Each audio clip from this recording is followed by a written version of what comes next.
GT7 1.57's trailer is of course upon us. I'm sure many of you have already seen it at this point, and the long and the short of it is, if you already weren't excited, there is absolutely nothing that's going to make you more excited now, and if you already checked out the predictions video, it's exactly what the three vehicles are. Of course, a 2018 Aston Martin Vantage, which for most players I would assume is probably the car you're going to be most keen for, if any of them. Then of course the 2021 Mazda CX30 X Smart Edition.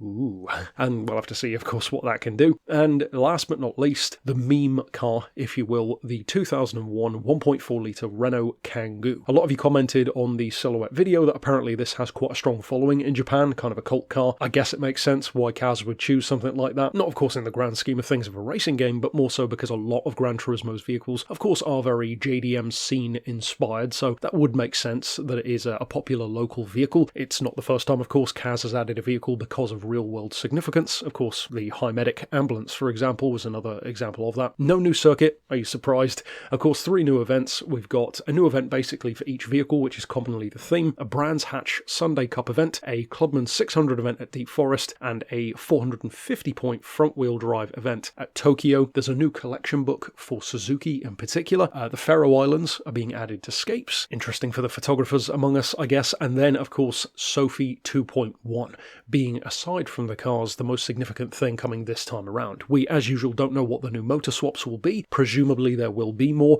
We've seen, of course, a few occasions recently where it's been a bit of a weird number, like 9 instead of 5 or 10, so we'll have to see how many we actually get and what those are. Hopefully something interesting and varied rather than just a bunch of Type R swaps or a bunch of Evo swaps, that kind of stuff. As far as the Sophy 2.1 stuff goes, apparently that is being more integrated into the custom race event options. You can, as you will again see in the trailer, customize the vehicles which Sophy can use as well.